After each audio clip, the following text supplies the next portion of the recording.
ॐ सहनाववतु सहनौ भुनक्तु सह वीर्यं करवावहै तेजस्विनावधीतमस्तु मा विद्विषावहै। ॐ शान्ति शान्ति शान्तिः। गुरुब्रह्मा गुरुविष्णु गुरुदेवो महेश्वरः गुरुसाक्षात् परब्रह्म तस्मै श्री गुरवे नमः। तस्मै श्री गुरवे नमः। ಭಗವದ್ಗೀತೆಯ 2ನೇ ಅಧ್ಯಾಯವನ್ನು ಅಧ್ಯಯನ ಮಾಡ್ತಾ ಇದ್ದೀವಿ. ಅದರಲ್ಲಿ ಸ್ಥಿತಪ್ರಜ್ಞನ ಲಕ್ಷಣಗಳು ಅನ್ನೋದ್ರ ಬಗ್ಗೆ ವಿಚಾರ ಮಾಡ್ತಾ ಇದ್ದೀವಿ. ಕೃಷ್ಣ ಎಲ್ಲ ಹೇಳ್ದ, ಹೇಗೆ ಒಬ್ಬ ಪಂಡಿತ ಇರ್ತಾನೆ, ಪಂಡಿತ ಹಾಗಿರಬೇಕು ಹೀಗಿರಬೇಕು ಆ ಥರ ಎಲ್ಲ ಹೇಳಿದಾಗ ಬಹುಶಃ ಅರ್ಜುನನ ಮುಖ ನೋಡಿದಾಗ ಅವನಿಗೂ ಅನಿಸಿರ್ಬೇಕು ಕೃಷ್ಣನಿಗೆ ಇನ್ನೂ ಸರಿಯಾಗಿ ಗೊತ್ತಾಗಿಲ್ಲ ಅಂತ.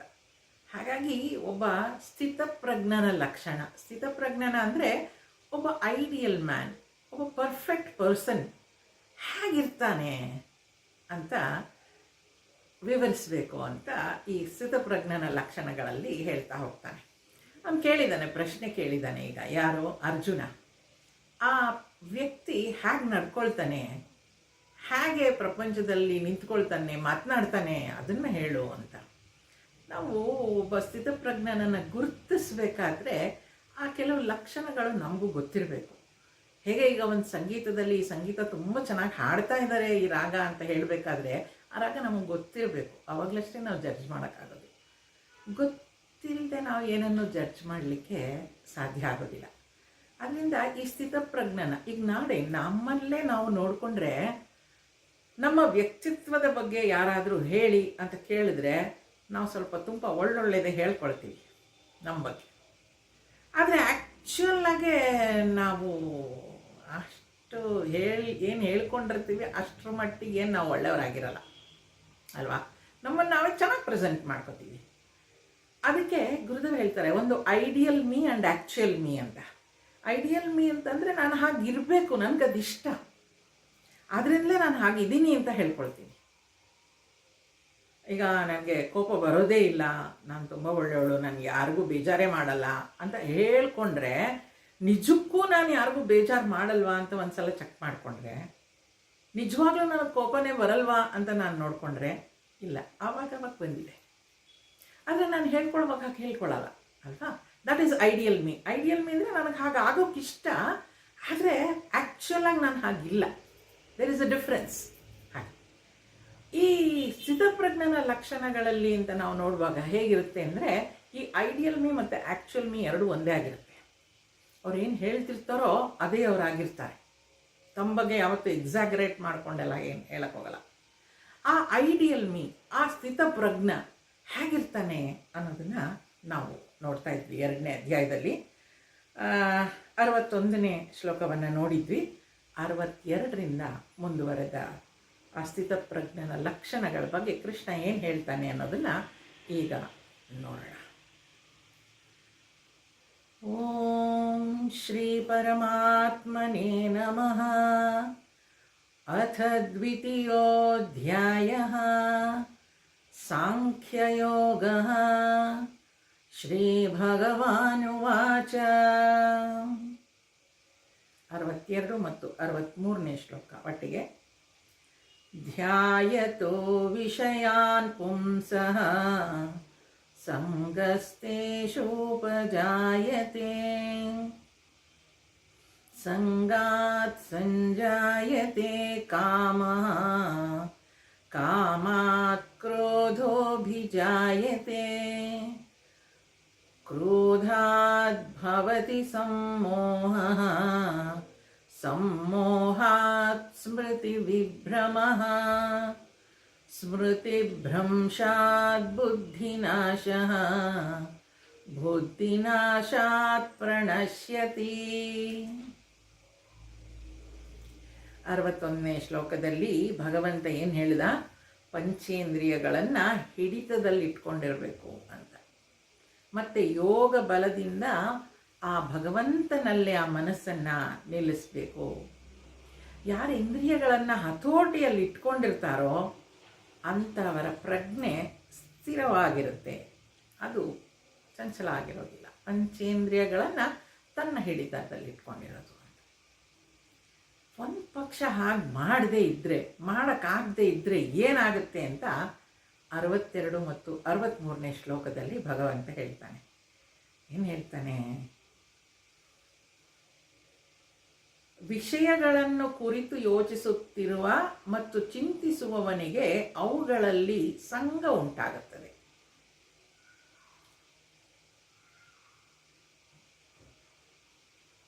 ಆ ಸಂಘದಿಂದ ಬಯಕೆ ಉದ್ಭವವಾಗುತ್ತದೆ. ಹೇಗೆ ನೋಡಿ, ವಿಷಯಗಳನ್ನು ಕುರಿತು, ವಿಷಯಗಳು ಏನಾದರೂ ಇರ್ಬೋದು, ಹೊರಗಿನ ವಸ್ತುಗಳ ಬಗ್ಗೆ ಇರ್ಬೋದು, ಹೊರಗಿನ ವ್ಯಕ್ತಿಗಳ ಬಗ್ಗೆ ಇರ್ಬೋದು. ವ್ಯಕ್ತಿಗಳು ಅಂದ ಕೂಡಲೇ ನಾವು ಫ್ರೆಂಡ್ಸು ಹಾಗೇನಿಲ್ಲ, ಮನೆಯಲ್ಲಿರೋರ ಬಗ್ಗೆನೇ ಇರ್ಬೋದು. ಅವ್ರ ಬಗ್ಗೆ ನಾವು ಯೋಚಿಸ್ತಾ ಇದ್ದೀವಿ ಅಂತ ಇಟ್ಕೊಳ್ಳೋಣ. ಅದು ಯೋಚಿಸ್ತಾ ಇದ್ದರೆ ಮತ್ತು ಚಿಂತೆ ಮಾಡ್ತಾ ಇದ್ದರೆ ಅವುಗಳಲ್ಲಿ ಒಂದು ಸಂಘ ಉಂಟಾಗುತ್ತೆ. ಸಂಘ ಉಂಟಾಗೋದು ಅಂದ್ರೇನು? ಅದನ್ನು ಬಿಟ್ಟು ನಾವು ಬೇರೆ ಯೋಚನೆ ಮಾಡಲಿಕ್ಕೆ ಆಗೋದೇ ಇಲ್ಲ.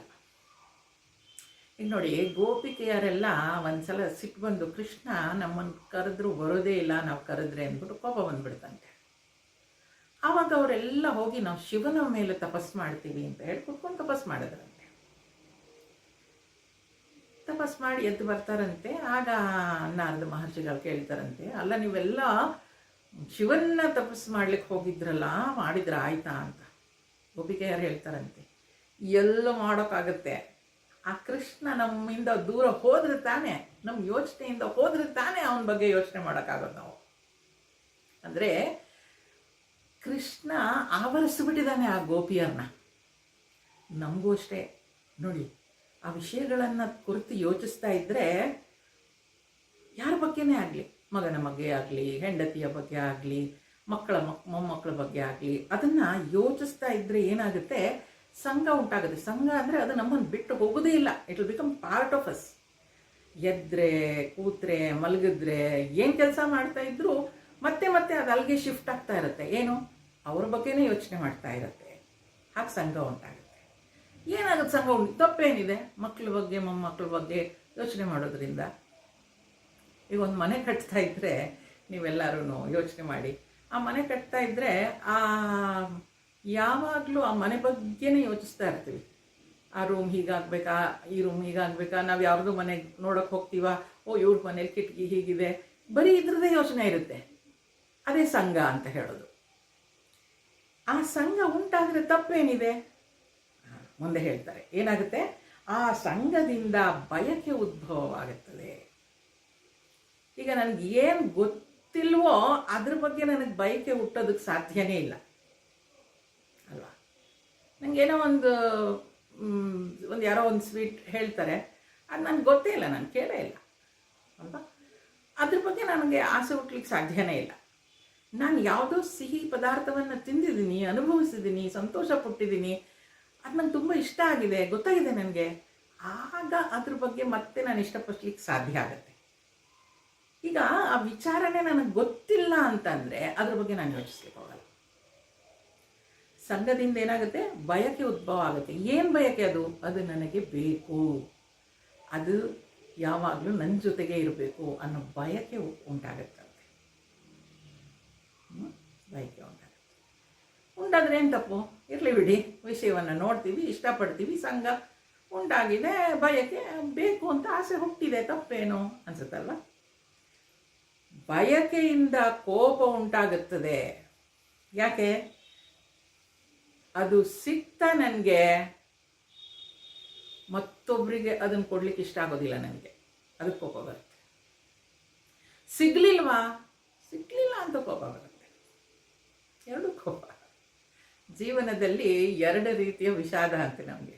ಒಂದು, ನಾವು ಏನು ಬಯಸ್ತೀವಿ ಅದು ಸಿಗದೇ ಇರೋದು ವಿಷಾದ. ಸಿಕ್ಕರೂ ಕೂಡ ವಿಷಾದ ಅಂತೆ. ಯಾಕೆ ಸ್ವಲ್ಪ ಹೊತ್ತಾದ್ಮೇಲೆ ಹೊರಟೋಗುತ್ತಲ್ಲ ಅನ್ನೋ ಭಯ. ಆ ಕೋಪದಿಂದ ಏನಾಗುತ್ತೆ, ಕೋಪ ಬಿಟ್ಟೋಗ್ಬಿಡುತ್ತಲ್ಲ, ಸಿಗ್ಲಿಲ್ವಲ್ಲ, ಎರಡು ರೀತಿಯಲ್ಲಿ ಕೋಪ ಬರುತ್ತೆ. ಆ ಕೋಪದಿಂದ ಏನಾಗುತ್ತೆ, ಮೋಹ ಉಂಟಾಗುತ್ತೆ. ಹೆಚ್ಚೆಚ್ಚು ಇಲ್ಲ, ಅದು ನಾನು ಬಿಟ್ಕೊಡ್ಲಿಕ್ಕೆ ಸಾಧ್ಯನೇ ಇಲ್ಲ, ಅಷ್ಟು ಅಟ್ಯಾಚ್ ಆಗ್ಬಿಡ್ತೀವಿ ಅದಕ್ಕೆ.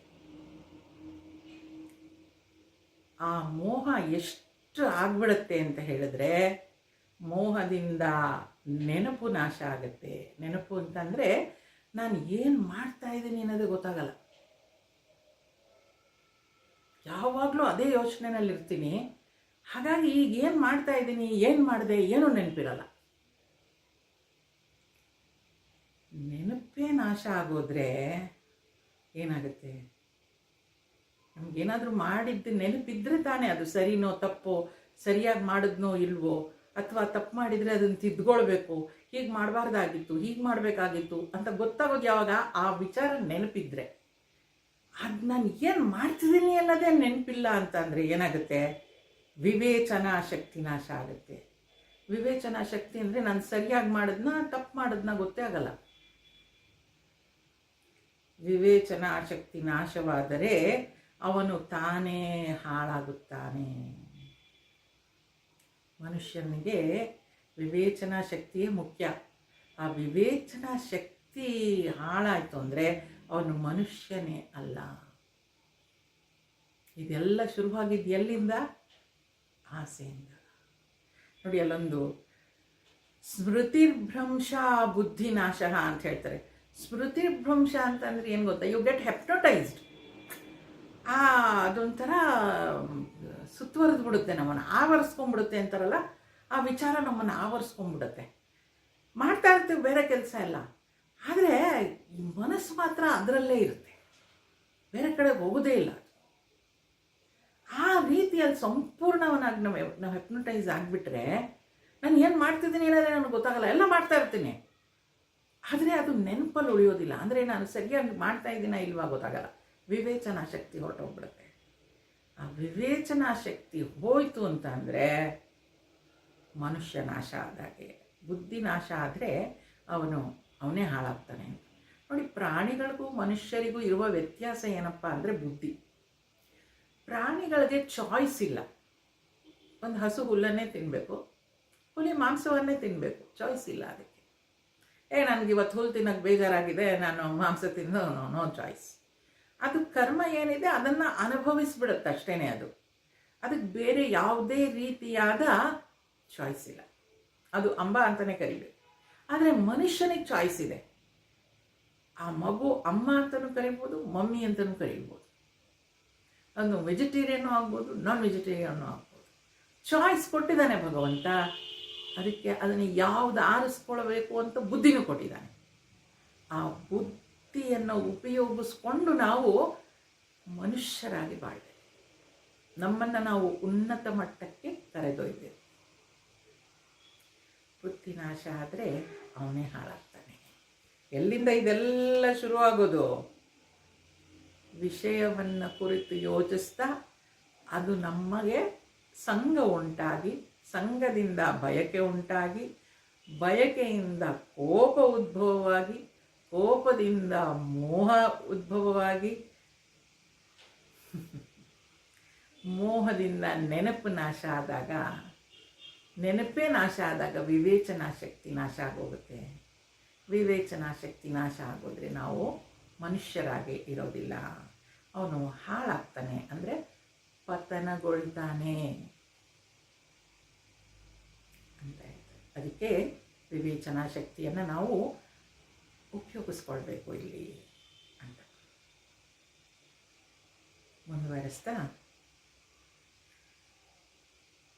ಈ ಸ್ಥಿತಪ್ರಜ್ಞ ಅವನು ಈ ರೀತಿಯಾಗಿ ಮೋಹಗೊಳ್ಳೋದಿಲ್ಲ ಯಾವುದಕ್ಕೂ. ಅವನು ವಿಷಯದ ಜೊತೆಗೆ ಸಂಘವನ್ನು ಉಂಟು ಮಾಡ್ಕೊಳ್ಳೋದಿಲ್ಲ. ಅದನ್ನು ಹೇಳೋದಕ್ಕೆ ಹೇಗೆ ಆ ಸ್ಥಿತಪ್ರಜ್ಞನ ಸ್ಥಿತಿಯಿಂದ ನಾವು ಕೆಳಗೆ ಬೀಳ್ತೀವಿ ಅನ್ನೋದಕ್ಕೆ ಇಲ್ಲಿ ಕೃಷ್ಣ ಹೇಳ್ತಾ ಇರೋದು. 64ನೇ ಶ್ಲೋಕ ಮುಂದುವರಿಸ್ತಾನೆ. ರಾಗದ್ವೇಷ ವಿಯುಕ್ತೈಸ್ತು ವಿಷಯಾನಿಂದ್ರಿಯೈಶ್ವರನ್ ಆತ್ಮವಶ್ಯೈರ್ವಿಧೇಯಾತ್ಮ ರಸಾದಮಧಿಗಚ್ಚತಿ. ಅದಕ್ಕೆ ಏನು ಮಾಡ್ಬೇಕು ಇವಾಗ? ರಾಗದ್ವೇಷಗಳನ್ನು ತ್ಯಜಿಸಿ ವಿಧೇಯವಾದ ಇಂದ್ರಿಯಗಳ ಮೂಲಕ ವಿಷಯಗಳೊಡನೆ ವ್ಯವಹರಿಸುತ್ತಿದ್ದರೂ ಅಂತಹ ವ್ಯಕ್ತಿಯು ಶಾಂತಿಯನ್ನು ಪಡೆಯುತ್ತಾನೆ. ನೋಡಿ, ರಾಗದ್ವೇಷಗಳನ್ನು ತ್ಯಜಿಸಿ. ಈ ರಾಗದ್ವೇಷಗಳನ್ನು ತ್ಯಜಿಸೋದೇ ದೊಡ್ಡ ಕತೆ. ಏನಾದರೂ ನಾವು ನೋಡಲಿ, ತಕ್ಷಣ ಜಡ್ಜ್ಮೆಂಟಲ್ಲಿ ಆಗ್ಬಿಡ್ತೀವಿ. ಯಾರೋ ಒಬ್ರು ಹೊಸದಾಗಿ ಪರಿಚಯ ಆಗ್ತಾರೆ ನಮಗೆ ವ್ಯಕ್ತಿ. ಚೆನ್ನಾಗಿ ಮಾತಾಡಿಸ್ತಾರೆ, ಏನೋ ಸಹಾಯ ಮಾಡ್ತಾರೆ, ಅವಾಗೇನಂತೀವಿ, ಎಷ್ಟು ಒಳ್ಳೆಯವರು ಅವರು. ಪಟ ಕಟ್ಬಿಟ್ವಿ ನಾವಾಗಲೇ. ನೋಡಿ 5 ನಿಮಿಷ ಆಗಲಿಲ್ಲ, ಪಟ ಕಟ್ಬಿಟ್ವಿ, ಎಷ್ಟು ಒಳ್ಳೆಯವರು ಅಲ್ವಾ ಅಂತ. ಅದೇ ಏನಾದರೂ ಸ್ವಲ್ಪ ಕೆಟ್ಟದಾಗೆ ಅಥವಾ ಜೋರಾಗಿ ಕಿರ್ಚಾಡಿ ಮಾತಾಡಿದರೆ ಏನು ಹಂಗಾಡ್ತಾರೆ, ಎಷ್ಟು ವಿ ಬಿಕಮ್ ಜಡ್ಜ್ಮೆಂಟಲ್ ಎಲ್ಲ ವಿಚಾರದಲ್ಲೂ. ಜಡ್ಜ್ಮೆಂಟಲ್ ಆಗಬಾರ್ದಾ? ಆಗಬೇಕು, ಅಲ್ಲಿಗೆ ಬಿಟ್ಬಿಡ್ಬೇಕು ಅದನ್ನು ಅಷ್ಟೇ. ಆ ಕ್ಷಣಕ್ಕೆ ಹಾಗೆ ಆಯ್ತದು ಅಷ್ಟೇ, ಆ ದೃಷ್ಟಿಯಲ್ಲಿ ನೋಡಿ ಬಿಟ್ಬಿಡ್ಬೇಕು. We should not become judgmental ಅಂತಂದರೆ ಆ ಜಡ್ಜ್ಮೆಂಟಲ್ ಆಗಿ ಏನು ವಿಚಾರ ಮಾಡಿರ್ತೀನೋ ಅದಕ್ಕೆ ಅಂಟ್ಕೊಳ್ಬಾರ್ದು. ಅದು ಕ್ಷಣಿಕ ಅಷ್ಟೇ. ಹಾಗಾಯಿತು, ಇವತ್ತು ಚೆನ್ನಾಗಿ ನಮ್ಗೆ ಗೊತ್ತಿದೆ. ಬೇರೆಯವ್ರ ಮನಸ್ಸು ಯಾಕೆ, ನಮ್ಮ ಮನಸ್ಸೇ ಈ ಕ್ಷಣ ಇದ್ದಾಗ ಇನ್ನೊಂದು ಕ್ಷಣ ಇರೋದಿಲ್ಲ. ಇವತ್ತು ನಾವು ಯಾರನ್ನು ತುಂಬ ಇಷ್ಟಪಟ್ಟಿರ್ತೀವೋ, ನಾಳೆ ಯಾಕಾದರೂ ಇವ್ರ ಮನೆಗೆ ಬಂದರು ಅನಿಸುತ್ತೆ. ಅಲ್ಲ, ಮನಸ್ಸಿರೋದೇ ಹಾಗೆ. ನನ್ನ ಮನಸ್ಸು ನಿಮ್ಮ ಮನಸ್ಸು ಅಂತಲ್ಲ, ಎಲ್ಲರ ಮನಸ್ಸು ಇರೋದೇ ಹಾಗೆ. ಯಾರನ್ನೂ ನಾವು 100% ಪ್ರೀತಿಸೋಕ್ಕಾಗಲ್ಲ. 100% 365 days 24/7 ಆಗೋದಿಲ್ಲ. ಯೋಚನೆ ಮಾಡಿ ನೋಡಿ. ನಾವು ಹೇಳ್ಬೋದೇ, ಇಲ್ಲ ರೀ ನಾವು ಯಾವಾಗೋ ಮನಸ್ಸಲ್ಲಿ ಅನಿಸಿರುತ್ತೆ. ಹಾಗಾಗಿ ರಾಗದ್ವೇಷಗಳು ನಮ್ಮಲ್ಲಿ ಒಂದು ಜಡ್ಜ್ಮೆಂಟಲ್ ಆದಾಗ ಮಾತ್ರ ಉಂಟಾಗುತ್ತೆ. ಸೊ ಆ ಜಡ್ಜ್ಮೆಂಟಲ್ ಆಗದೇ ಇದ್ದರೆ ನಾವು ಲೆಟ್ ಅಸ್ ನಾಟ್ ಡಿಕ್ಲೇರ್ ಇವ್ರು ಒಳ್ಳೆಯವರು ಇವ್ರು ಕೆಟ್ಟವರು, ಆ ಥರ ಬೇಡ. ಆ ಕ್ಷಣಕ್ಕೆ ಅದಾಯಿತು ಅಷ್ಟೇ. ಆಗ ನಾವು ರಾಗದ್ವೇಷಗಳಿಂದ ಮೇಲೆ ಬರ್ತೀವಿ. ಯಾವಾಗ ನಾವು ಒಳ್ಳೆಯವರು ಅಂತ ಅಂದ್ಕೊಂಡ್ಬಿಡ್ತೀವೋ ಅವ್ರಿಗೆ ಅಟ್ಯಾಚ್ ಆಗಿಬಿಡ್ತೀವಿ. ಒಂದು 4 ದಿನ 5 ದಿನ ಚೆನ್ನಾಗಿರುತ್ತೆ, ಆಮೇಲೆ ಅವ್ರು ಏನೋ ಅಂತಾರೆ, ದ್ವೇಷ ಶುರುವಾಗುತ್ತೆ. ದ್ವೇಷ ಶುರುವಾಗಿರುತ್ತೆ ಒಂದು 15 ದಿನ 20 ದಿನ, ಆಮೇಲೆ ಅವ್ರು ತಿರ್ಗಿ ಚೆನ್ನಾಗಿ ಮಾತಾಡ್ಸೋದು ಮತ್ತೆ ರಾಗ. ಇದೇ ನಡೀತಾ ಇರುತ್ತೆ. ಕೆಲವ್ರ ಬಗ್ಗೆ ತುಂಬ ರಾಗ ಅಂದರೆ ಪ್ರೀತಿ ಇಟ್ಕೊಂಡಿರ್ತೀವಿ, ಯಾವಾಗ ಒಂದ್ಸಲ ಕೈ ಕೊಡ್ತಾರೆ. ಅದು ಎಷ್ಟು ಚೆನ್ನಾಗಿ ಕೈ ಕೊಡ್ತಾರೆ ಅಂದರೆ 20 ವರ್ಷದ ಸ್ನೇಹ ಒಂದೇ ದಿವಸದಲ್ಲಿ ಪಟಾರ್ ಅಂತ ಹೊಟ್ಟೋಗ್ಬಿಡುತ್ತೆ. 20 ವರ್ಷದ ಸ್ನೇಹ ಒಂದೇ ಮಾತೆ. ದ್ವೇಷ ಆಗೋಗೋದಿಲ್ಲ. 20 ವರ್ಷದ ದ್ವೇಷ ಇದ್ದರೆ ಅದು ಹಾಗೆ ಕಂಟಿನ್ಯೂ ಆಗುತ್ತೆ. ಅವ್ರು ಎಷ್ಟೇ ಪ್ರೀತಿ ಮಾಡಿದ್ರು ಮತ್ತೆ 20 ವರ್ಷ ಬೇಕಾಗುತ್ತೆ ಒಂದಾಗಕ್ಕೆ. ಬಟ್ ರಾಗ ಅನ್ನೋದು ಒಂದೇ ಮಾತಲ್ಲಿ ಹಿಂಗೆ ಹೋಗ್ಬಿಡುತ್ತೆ. ರಾಗದ್ವೇಷಗಳನ್ನು ತ್ಯಜಿಸಿ ಅಂದರೆ let us not become judgemental. ಇವತ್ತು ಜಡ್ಜ್ಮೆಂಟಲ್ ಆಗದೆ ಇದ್ದರೆ, ಈಗ ಹೌದು ಚೆನ್ನಾಗಿ ಮಾತಾಡ್ಸಿದ್ರು ಖುಷಿ ಆಯಿತು ನಮ್ಗೆ ಅಷ್ಟೇ, ಆದರೆ ನಾಳೆ ಅವ್ರು ಹೀಗಿದ್ರೆ ಹಾಗೆ ಇರೋದು ಬಿಡು ಅದು ಅಂತ ಲೈಫ್ ಗೊತ್ತಾಗ್ಬಿಟ್ಟಿರುತ್ತೆ ನಮಗೆ. ಸ್ಥಿತಪ್ರಜ್ಞನಾದವನು ರಾಗದ್ವೇಷಗಳನ್ನು ತ್ಯಜಿಸಿ ಅಂದರೆ ಎರಡನ್ನೂ ಅಕ್ಸೆಪ್ಟ್ ಮಾಡ್ಕೊಳ್ತಾನೆ. ಅವ್ರು ಪ್ರೀತಿಯಿಂದ ಮಾತಾಡಿಸಿದ್ರೆ ಫೈನ್, ಪ್ರೀತಿಯಿಂದ ಮಾತಾಡಿಸ್ತಿಲ್ವಾ ಫೈನ್, ಅಷ್ಟೇ. ವಿಧೇಯವಾದ ಇಂದ್ರಿಯಗಳ ಮೂಲಕ ವಿಷಯಗಳೊಡನೆ ವ್ಯವಹರಿಸುತ್ತಿದ್ದರೂ ಅಂತಹ ವ್ಯಕ್ತಿಯು ಶಾಂತಿಯನ್ನು ಪಡೆಯುತ್ತಾನೆ. ಈ ರಾಗದ್ವೇಷಗಳಿಂದಲೇ ನಮಗೆ ಅಶಾಂತಿ ಉಂಟಾಗೋದು. ಆದರೆ ಇವನೇನು ಮಾಡ್ತಾನೆ, ವಿಧೇಯವಾದ ಇಂದ್ರಿಯಗಳಿಂದ, ಈ ಕಂಟ್ರೋಲ್ಡ್ ಇಂದ್ರಿಯಗಳು, ಮನಸ್ಸನ್ನು ಕಂಟ್ರೋಲ್ ಮಾಡ್ಕೊಂಡಿದ್ದಾನೆ ಅವನು. ಪಂಚೇಂದ್ರಿಯಗಳನ್ನು ಕಂಟ್ರೋಲ್ ಮಾಡ್ಕೊಂಡಿದ್ದಾನೆ. ಯಾವುದನ್ನು ಓವರ್ ಎಕ್ಸ್ಪ್ರೆಸ್ ಮಾಡ್ತಾ ಇಲ್ಲ, ಯಾವುದನ್ನು ಅತಿಯಾಗಿ ಹಚ್ಕೊಳ್ತಾ ಇಲ್ಲ, ಯಾವುದನ್ನು ಅತಿಯಾಗಿ ತ್ಯಜಿಸ್ತಾ ಇಲ್ಲ. ಒಂದು ಕಂಟ್ರೋಲಲ್ಲಿ ಹದವಾಗಿದೆ. ಆ ವಿಧೇಯವಾದ ಇಂದ್ರಿಯಗಳ ಜೊತೆಗೆ ಅವನು ಪ್ರಪಂಚದಲ್ಲಿ ವ್ಯವಹರಿಸ್ತಿದ್ದಾನೆ. ಯಾಕೆ ಪ್ರಪಂಚ, ಒಬ್ಬ ಜ್ಞಾನಿಗೂ ಇದೇ ಪ್ರಪಂಚ, ಒಬ್ಬ ಅಜ್ಞಾನಿಗೂ ಇದೇ ಪ್ರಪಂಚ, ಬೇರೆ ಬೇರೆ ಅಂತ ಏನಿಲ್ಲ. ಆದ್ದರಿಂದ ಇಲ್ಲಿ ಅಜ್ಞಾನಿಗೂ ಪೆಟ್ಟು ಬೀಳುತ್ತೆ, ಜ್ಞಾನಿಗೂ ಪೆಟ್ಟು ಬೀಳುತ್ತೆ. ಯಾವಾಗ ಪೆಟ್ಟು ಬಿದ್ದರೂ ಕೂಡ ಆ ಜ್ಞಾನಿಯಾದವನು ಬೇಗ ಚೇತರಿಸ್ಕೊಳ್ತಾನೆ, ಅಜ್ಞಾನಿಯಾದವನು ಸ್ವಲ್ಪ ಟೈಮ್ ತಗೋತಾನೆ ಅಥವಾ ಚೇತರಿಸ್ಕೊಳ್ಳೋದೇ ಇಲ್ಲ. ಹಾಗಾಗಿ ಅಂತಹ ವ್ಯಕ್ತಿಯು ಶಾಂತಿಯನ್ನು ಪಡೆಯುತ್ತಾನೆ. ಅವನು ಯಾವಾಗಲೂ ಮನಸ್ಸು ಪ್ರಶಾಂತವಾಗಿ ಇಟ್ಕೊಂಡಿರ್ತಾನೆ. ಯಾವಾಗಲೂ ನಾ ಹೇಳ್ತಾ ಇರ್ತೀನಿ, ಜ್ಞಾನಿ ಅಜ್ಞಾನಿಗಳು ಬಂದಾಗ ಮಧ್ಯ ನಾವು ಸಾಧಕರು, ನಮ್ಮನ್ನು ನಾವು ಟೆಸ್ಟ್ ಮಾಡ್ಕೊಳ್ಬೇಕು ಅಂದರೆ ಬೇರೆಯವ್ರ ಹತ್ರ ಹೋಗಿ ಕೇಳಬೇಕಾಗಿಲ್ಲ, ನಮಗೆ ನಾವೇ ನೋಡ್ಕೊಳ್ಳೋಣ. ನಮ್ಮ ಮನಸ್ಸು ವಿಚಲಿತ ಆಗದೆ ಇರುತ್ತೋ, ಪ್ರಶಾಂತವಾಗಿ ಇದೆಯೋ, ನಾವು ನಮ್ಮ ಸಾಧನೆಯಲ್ಲಿ ಮುಂದುವರಿತಾ ಇದ್ದೀವಿ ಅಂತ. ಹಾಗಾಗಿ ಅವನು ವ್ಯಕ್ತಿಯು ಶಾಂತಿಯನ್ನು ಪಡಿತಾನೆ. ಅಲ್ಲಿ ಅವನಿಗೆ ರಾಗದ್ವೇಷಗಳಿಲ್ಲ. ಯಾಕಂದರೆ ಅವನು ಎಲ್ಲೂ ಜಡ್ಜ್ಮೆಂಟರ್ ಆಗಲ್ಲ. ಹೋಗ್ಲಿ ಬಿಡು, ಅವ್ರು ಇವತ್ತು ಹೀಗಿರ್ತಾರೆ, ನಾಳೆ ಹಾಗಿರ್ತಾರೆ, ಇಟ್ಸ್ ಓಕೆ ಅನ್ಕೋತಾನೆ. ಆಗ ಮನಸ್ಸಿನಲ್ಲಿ ಶಾಂತಿ ಉಂಟಾಗುತ್ತೆ. ಬೇರೆ ಯಾವುದೇ ರೀತಿಯ ಅಶಾಂತತೆ ಇರೋದಿಲ್ಲ ಅವನಿಗೆ. ಹಾಗಿದ್ರೆ ಏನಾಗುತ್ತೆ? ಆಯ್ತಪ್ಪ, ಏನೋ ಮನಸ್ಸಿಗೆ ರಾಗದ್ವೇಷಗಳನ್ನು ಬಿಡೋಕ್ಕೆ ಪ್ರಯತ್ನ ಮಾಡಿದ್ದೀವಿ, ಇಂದ್ರಿಯಗಳು ಕೂಡ ಒಂದು ತಕ್ಕ ಮಟ್ಟಿಗೆ ನಮ್ಮ ಕಂಟ್ರೋಲಲ್ಲಿ ಇದೆ, ಮನಸ್ಸಿಗೆ ಶಾಂತಿಯು ದೊರಕಿದೆ. ಹಾಗಾದರೆ ಏನಾಗುತ್ತೆ? ಶಾಂತಿ ಸಿಕ್ತು ಅಷ್ಟೇ, ಮುಂದೆ ಏನಾಗುತ್ತೆ ನೋಡೋಣ. ಹೇಳ್ತಾನೆ, ಪ್ರಸಾದೇ ಸರ್ವ ದುಃಖಾನಾಂ ಹಾನಿರಸ್ಯೋಪಜಾಯತೆ ಪ್ರಸನ್ನಚೇತಸೋ ಹ್ಯಾಶು ಬುದ್ಧಿ ಪರ್ಯವತಿಷ್ಠತೆ. ಆ ರೀತಿಯಲ್ಲಿ ಮನಸ್ಸನ್ನು ಪ್ರಶಾಂತವಾಗಿಟ್ಕೊಂಡಿದ್ರೆ ಏನಾಗುತ್ತೆ? ಆ ಶಾಂತಿಯಿಂದ ಎಲ್ಲ ದುಃಖಗಳು ನಾಶವಾಗುವು. ಏಕೆಂದರೆ ಪ್ರಸನ್ನ ಚಿತ್ತನ ಬುದ್ಧಿಯು ಬೇಗನೆ ಸ್ಥಿರವಾಗುವುದು. ಎಷ್ಟು ಚೆನ್ನಾಗಿದೆ ನೋಡಿ. ಆ ಶಾಂತತೆ ಮನಸ್ಸಿನಲ್ಲಿದ್ದರೆ ಎಲ್ಲ ದುಃಖಗಳು ನಾಶ ಆಗೋಗ್ಬಿಡುತ್ತಂತೆ, ದುಃಖನೇ ಇರೋದಿಲ್ಲ. ಈಗ ನಾವು ಹುಡುಕ್ತಾ ಇರೋದೇನು ಅದೇ ತಾನೆ, ದುಃಖರಹಿತ ಜೀವನ. ಯಾಕೆ? ಆ ಪ್ರಸನ್ನ ಚಿತ್ತ, ಅವನು ಯಾವಾಗಲೂ ಪ್ರಸನ್ನತೆಯಿಂದ ಇದ್ದಾನೆ. ಅವನಿಗೆ ಅಲ್ಲಿ ಎಲ್ಲೂ ಏನು ಹೇಳ್ತಾರೆ, ಡಿಸ್ಟರ್ಬೆನ್ಸ್ ಅನ್ನೋದೇ ಇಲ್ಲ. ಅವನ ಬುದ್ಧಿ ಏನಾಗುತ್ತೆ, ಬೇಗ ಸ್ಥಿರ ಆಗಿಬಿಡುತ್ತೆ. ಈ ಬೇಗ ಸ್ಥಿರ ಆಗೋದು ನೋಡಿ ನೀವು, ಈ ಬುದ್ಧಿ ಮನಸ್ಸು ತುಂಬ ಡಿಸ್ಟರ್ಬ್ ಆಗೋದು ಅಂತಂದರೆ ಏನು ಗೊತ್ತಾ?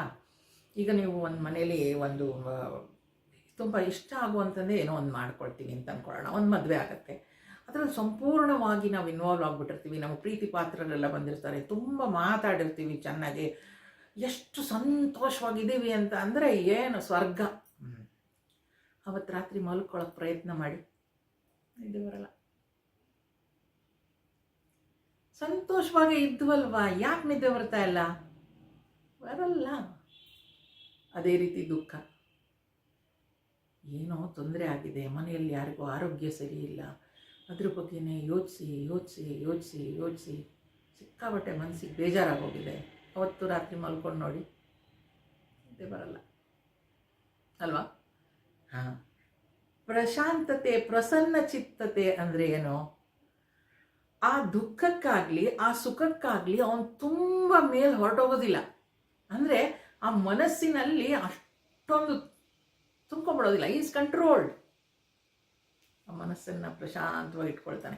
ಹೊರಗಡೆ ಎಲ್ಲನೂ ಮಾಡ್ತಾನೆ ಅವನು, ಹಾಗಂತ ಏನು ಎಲ್ಲರೂ ಮಾತಾಡ್ಸಲ್ವ, ಸಂತೋಷವಾಗಿರೋ ಇರ್ತಾನೆ. ಆದರೆ will be monitoring is mind. ಅವನ ಮನಸ್ಸನ್ನು ನೋಡ್ಕೊಳ್ತಾ ಇರ್ತಾನೆ ಅವನು. ಅದು ಹೆಚ್ಚು ಏನು ಹೇಳ್ತಾರೆ, ಎಕ್ಸೈಟ್ ಆಗದೆ ಇರೋ ಹಾಗೆ ಅಥವಾ ಡೀಪ್ ಸೊರಗೆ ಹೋಗದೆ ಇರೋ ಹಾಗೆ ಅವ್ನು ನೋಡ್ಕೊತಾನೆ. ಹಾಗಿದ್ದಾಗ ತುಂಬ ಮೇಲೆ ತುಂಬ ಕೆಳಗೆ ಆ ಥರ ಏನು ಹೆಚ್ಚು ಕಡಿಮೆ ಆಗ್ತಾ ಇದ್ದಾಗ ಏನಾಗುತ್ತೆ, ಮನಸ್ಸು ಬೇಗ ಪ್ರಶಾಂತ ಆಗ್ಬಿಡುತ್ತೆ. ಹೇಗೆ ಗೊತ್ತಾಗುತ್ತೆ ನಂಗೆ ಮನಸ್ಸು ಪ್ರಶಾಂತವಾಗಿದೆಯಾ ಅಂತ? ಮನೆಯಲ್ಲಿ ಎಂಥದೇ ಘಟನೆ ನಡೀಲಿ, ನಾನು ಪ್ರತಿದಿನ ಮಲಗ್ತಾ ಇದ್ದಾಗ 10 ಗಂಟೆಗೋ 11 ಗಂಟೆಗೋ ನಾನು ಮಲ್ಕೊಂಡ್ರೆ, ನಿದ್ದೆ ಸರಿಯಾಗಿ ಬಂದರೆ ಮನಸ್ಸು ಪ್ರಶಾಂತವಾಗಿದೆ ಅಂತ. ನಿದ್ದೆ ಬರಲಿಲ್ಲ, ಮೈಂಡ್ ಇಸ್ ಡಿಸ್ಟರ್ಬ್ಡ್. ಅದಕ್ಕೆ ಹೇಳ್ತಾರೆ ನೋಡಿ, ನಿದ್ದೆ ಬರಲಿಲ್ವಾ, ವಿಷ್ಣು ಸಹಸ್ರನಾಮವನ್ನು ಓದು ಅಂತ ಹೇಳ್ತಾರೆ. ನಿದ್ದೆ ಬರಲಿ, ಅದು ಓದ್ತಾ ಓದ್ತಾ ಹಂಗೆ ಮಲ್ಕೊಂಡ್ಬಿಡ್ತಾರೆ. ನಿದ್ದೆ ಬರಲಿಲ್ವಾ, 100ರಿಂದ 1 ಹಿಮ್ಮುಖವಾಗಿ ಎಣಿಸು ಅಂತ. ಹಿಮ್ಮುಖವಾಗಿ ಅಂದರೆ ನಾವು ಕಾನ್ಸಂಟ್ರೇಷನಲ್ಲಿ 100, 99, 98, ಒಂದು 80 ಆಗೋಷ್ಟೊತ್ತಿಗೆ ಮತ್ತೆ ಮನಸ್ಸೆಲ್ಲ ಒಟ್ಟಾಗುತ್ತೆ. ಅವಾಗ ಮತ್ತೆ 100ರಿಂದ ಶುರು ಮಾಡಬೇಕು. ಒಂದು 40-50 ಆಗೋಷ್ಟೊತ್ತಿಗೆ ಮತ್ತೆ ಮನಸ್ಸೆಲ್ಲ ಹೊರಟೋಗುತ್ತೆ. ಮತ್ತೆ 100ರಿಂದ 100, 99, 98 ಯಾವಾಗ ನಾವು 100ರವರೆಗೂ ಕರೆಕ್ಟಾಗಿ ಎಣ್ಸೋಕ್ಕೆ ನಾವು ಪ್ರಯತ್ನ ಪಟ್ಟು ಮಾಡ್ತೀವೋ ನಿದ್ದೆ ಬರುತ್ತೆ. ಮನಸ್ಸನ್ನು ಪ್ರಶಾಂತಗೊಳಿಸ್ಕೊಳ್ಳೋದಕ್ಕೆ ಕೆಲವು ಟೆಕ್ನಿಕ್ಸ್ ಅಷ್ಟೇ. ಅದು ತುಂಬ ಡಿಸ್ಟರ್ಬ್ ಆಗಿದ್ದಾಗ ಮನಸ್ಸು ಪ್ರಶಾಂತವಾಗಿರ್ಲಿಕ್ಕೆ ಸಾಧ್ಯ ಇಲ್ಲ. ಪ್ರಸನ್ನ ಚಿತ್ತನಾಗಿ ಇರಬೇಕು. ಅವನ ಬುದ್ಧಿ ಬೇಗನೆ ಸ್ಥಿರವಾಗಿಬಿಡುತ್ತೆ. ಆ ಬುದ್ಧಿ ಬೇಗ ಸ್ಥಿರ ಆಗುತ್ತೆ ಅಂತ. ಅದೆಲ್ಲ ದುಃಖವನ್ನು, ಆ ಶಾಂತತೆ ಏನು ಮಾಡುತ್ತೆ, ಎಲ್ಲ ದುಃಖವನ್ನು ನಾಶ ಮಾಡಿರುತ್ತೆ. ಯಾಕೆ ಅಂತಂದರೆ ಆ ಬುದ್ಧಿ ಬೇಗ ಸ್ಥಿರ ಆಗಿಬಿಡುತ್ತೆ ಅಂತ ಕೃಷ್ಣ ಹೇಳ್ತಾ ಇದ್ದಾರೆ. ಮುಂದುವರೆಸ್ತಾ, ನಾಸ್ತಿ ಬುದ್ಧಿರಯುಕ್ತಸ್ಯ ನ ಚಾಯುಕ್ತಸ್ಯ ಭಾವನಾ ನ ಚಾಭಾವಯತಃ ಶಾಂತಿಃ ಅಶಾಂತಸ್ಯ ಕುತಃ ಸುಖಂ. ಆಯುಕ್ತನೇ, ಮನಸ್ಸಮಾಧಾನವಿಲ್ಲದವನ ಬುದ್ಧಿಯು ಸ್ಥಿರವಾಗಿರುವುದಿಲ್ಲ. ಅಸ್ಥಿರನಿಗೆ ಧ್ಯಾನ ಸಾಧ್ಯವಿಲ್ಲ. ಧ್ಯಾನಿಸದವನಿಗೆ ಶಾಂತಿ ಇರುವುದಿಲ್ಲ. ಶಾಂತಿ ಇಲ್ಲದವನಿಗೆ ಆನಂದ ಎಲ್ಲಿಯದು. ಮನಸ್ಸಮಾಧಾನವಿಲ್ಲದವನ ಬುದ್ಧಿಯು ಸ್ಥಿರವಾಗಿರುವುದಿಲ್ಲ. ಮನಸ್ಸಿನಲ್ಲಿ ಸಮಾಧಾನ ಇದೆಯೋ ಬುದ್ಧಿ ಸ್ಥಿರವಾಗಿದೆ ಅಂತ. ಸ್ಥಿರವಾಗಿದೆ ಅಂದರೆ ಏನು ಅಂದರೆ ಆ ಬುದ್ಧಿ ಪ್ರೆಸೆಂಟಲ್ಲಿದೆ. ಅವನು ಏನೇ ಕೆಲಸ ಮಾಡ್ತಾ ಇದ್ರು ಸರಿಯಾಗಿ ಮಾಡಲಿಕ್ಕಾಗತ್ತೆ ಅಂತ. ಈಗ ಮನಸ್ಸು ಸ್ಥಿರವಾಗಿಲ್ಲ, ಮನಸ್ಸಿನಲ್ಲಿ ಸಮಾಧಾನ ಇಲ್ಲ ಅಂತಂದರೆ ನಾವು ಯಾವುದೇ ಕೆಲಸ ಮಾಡಿದ್ರೂ ಕೂಡ ಅದರಲ್ಲಿ ಪರ್ಫೆಕ್ಷನ್ ಬರಲಿಕ್ಕೆ ಸಾಧ್ಯ ಇಲ್ಲ. ಮನಸ್ಸಿಗೆ ಸಮಾಧಾನ ಇಲ್ಲ, ಅಡುಗೆ ಮಾಡಬೇಕು, ಯಾರೋ ಬರ್ತಿದ್ದಾರೆ ಮಾಡಬೇಕು, ಆ ಅಡುಗೆಲೂ ರುಚಿಯಾಗಿ ಮಾಡಲಿಕ್ಕೆ ಸಾಧ್ಯ ಇಲ್ಲ.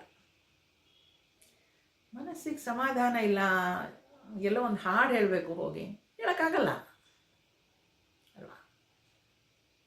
ಆ ಮನಸ್ಸು ಸಮಾಧಾನವಾಗಿದ್ದರಷ್ಟೇ ಬುದ್ಧಿ ಸ್ಥಿರವಾಗಿರುತ್ತೆ. ಆ ಬುದ್ಧಿ ಸ್ಥಿರವಾಗಿದ್ದರಷ್ಟೇ ಆ ಪ್ರೆಸೆಂಟಲ್ಲಿ ಇರ್ಲಿಕ್ಕೆ ಸಾಧ್ಯ ಇಲ್ಲ. ಮನಸ್ಸು ಅಲ್ಲೇ ಆ ವಿಚಾರದಲ್ಲೇ ತಿರುಗಿಸ್ತಾ ಇರುತ್ತೆ.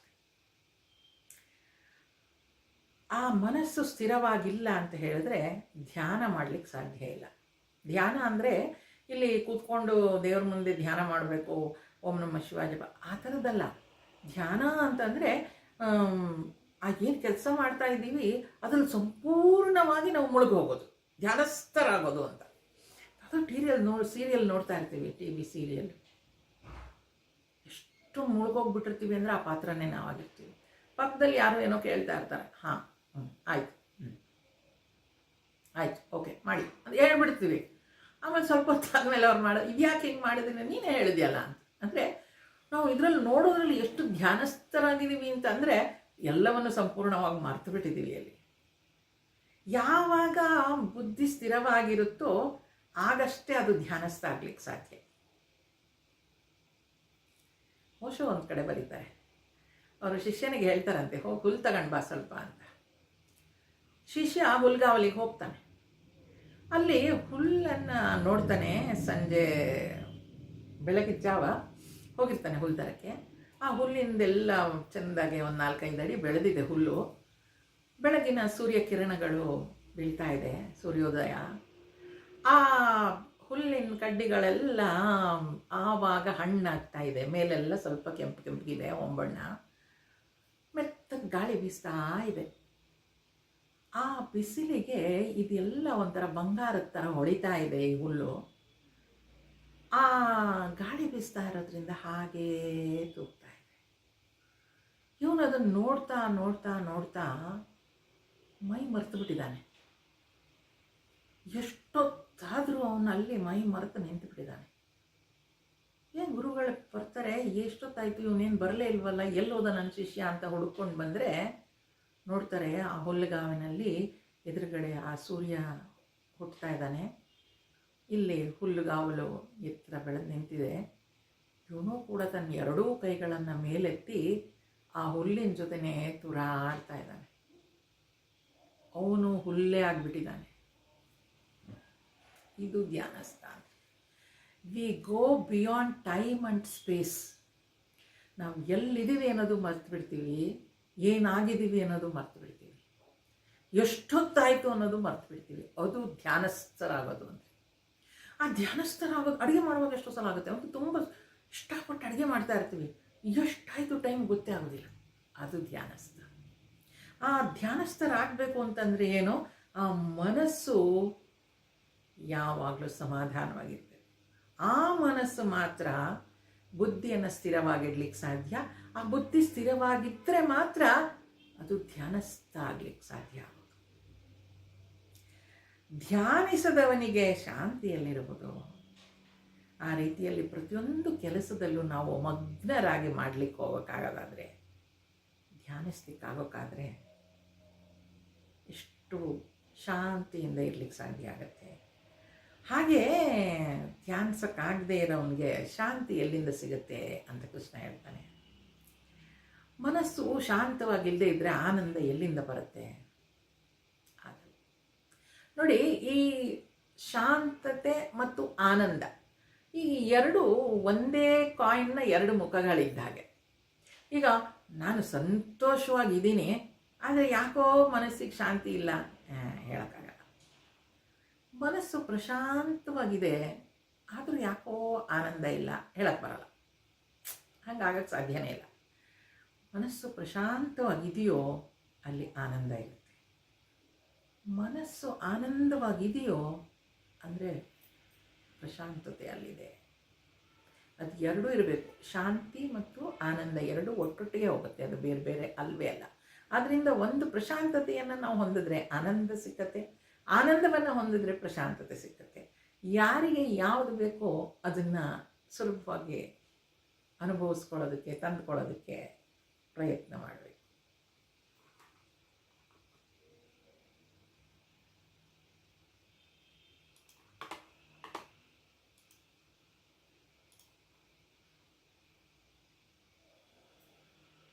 ದಯವಿಟ್ಟು ಎಲ್ಲರೂ ಮ್ಯೂಟಲ್ಲೇ ಇಟ್ಕೊಳ್ಳಿ, ನನಗೂ ಗೊತ್ತಾಗಲಿಲ್ಲ. ಓಕೆ. ಯಾರು ಧ್ಯಾನಿಸಿದವನಿಗೆ ಶಾಂತಿ, ಶಾಂತಿ ಇಲ್ಲದವನಿಗೆ ಆನಂದ ಎಲ್ಲಿಯದು? ಅದರಿಂದ ಶಾಂತಿ ಮತ್ತು ಪ್ರಸನ್ನತೆ ಎರಡೂ ಒಟ್ಟಿಗೆ ಹೋಗುತ್ತೆ ಅಲ್ವಾ? ಎಷ್ಟು ಸುಂದರವಾಗಿರ್ತದೆ. ಮೈಂಡ್ ಸ್ವಲ್ಪ ಡಿಸ್ಟರ್ಬ್ ಆಗಿದೆ, ಆದರೂ ಪರವಾಗಿಲ್ಲ, ಆನಂದವಾಗಿದ್ದೀನಿ. No, it can't happen. ಮನಸ್ಸು ಶಾಂತವಾಗಿದ್ದರಷ್ಟೇ ಆನಂದ, ಸಂತೋಷ ಸಿಗ್ಲಿಕ್ಕೆ ಸಾಗೋದು. ಸಂತೋಷ ಇದೆ ಅಂತ ಅಂದರೆ ಅಲ್ಲಿ ಪ್ರಶಾಂತತೆ ಕೂಡ ಇದೆ ಅಂತ. ಇದೆರಡು ನೀವು ಅನುಭವಿಸಿ ಸ್ವಲ್ಪ ಯೋಚನೆ ಮಾಡಿ ನೋಡ್ಕೊಳ್ಬೇಕು. ಇವತ್ತು ಮನಸ್ಸು ಪ್ರಶಾಂತವಾಗಿದೆ, ಆನಂದ ಇದೆಯಾ ಜೊತೆಗೆ ನೋಡ್ಕೋಬೇಕು ನಾವೇ. ಓ, ಇವತ್ತು ಎಷ್ಟು ಸಂತೋಷವಾಗಿದ್ದೀನಿ, ಮನಸ್ಸು ಪ್ರಶಾಂತವಾಗಿದೆಯಾ, ನಮ್ಮನ್ನು ನಾವೇ ಚೆಕ್ ಮಾಡ್ಕೊಂಡು ನೋಡ್ಕೋಬೇಕು. ಆಗ ಗೊತ್ತಾಗುತ್ತೆ ಆ ಆನಂದ ಮತ್ತು ಮನಸ್ಸಿನ ಶಾಂತಿ ಎರಡು ಒಟ್ಟಿಗೆ ಇರುತ್ತೆ, ಅದು ಬೇರೆ ಬೇರೆ ಆಗ್ಲಿಕ್ಕೆ ಸಾಧ್ಯ ಇಲ್ಲ ಅಂತ. ಮುಂದುವರಿಸ್ತಾ, ಇಂದ್ರಿಯಾಣಾಂ ಹಿ ಚರತಾಂ ಯನ್ಮನೋನು ವಿಧೀಯತೆ ತದಸ್ಯ ಹರತೆ ಪ್ರಜ್ಞಾಂ ವಾಯುರ್ನಾವಮಿವಾಂಭಸಿ.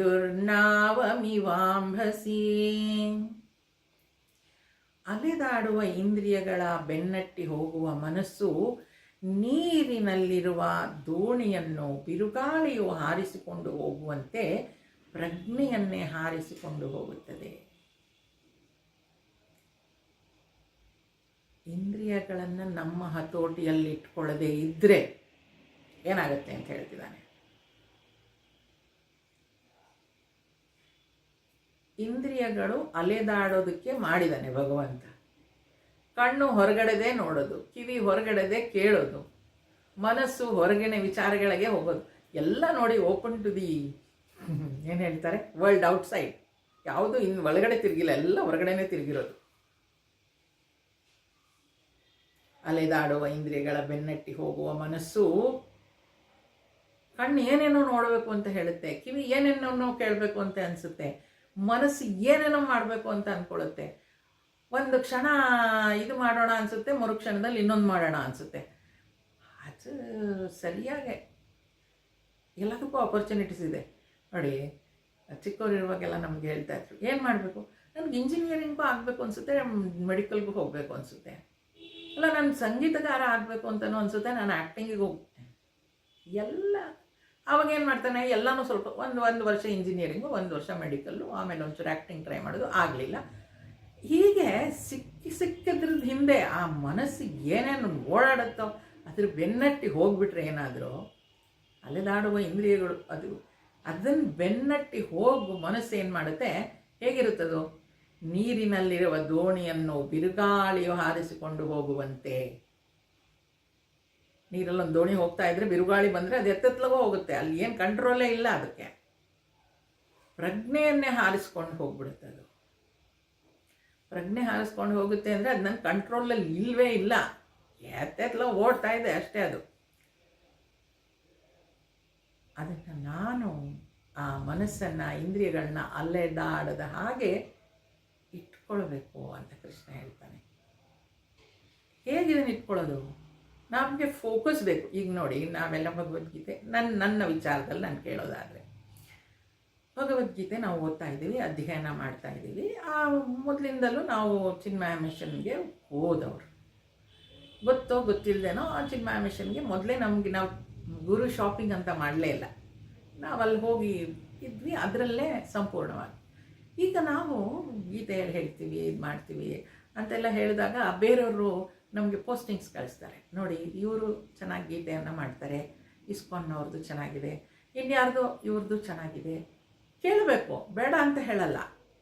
ಆದರೆ ನಾನು ಅವ್ರದ್ದನ್ನೂ ಕೇಳಕ್ಕೆ ಹೋಗ್ತೀನಿ, ಇವ್ರದ್ದೂ ಕೇಳಕ್ಕೆ ಹೋಗ್ತೀನಿ, ಇಲ್ಲೂ ಮಾಡಕ್ಕೆ ಹೋಗ್ತೀನಿ ಅಂದರೆ ನಾನು ಯಾರ ಇದಕ್ಕೂ ಸರಿಯಾಗಿ ಫಾಲೋ ಮಾಡೋಕ್ಕಾಗಲ್ಲ.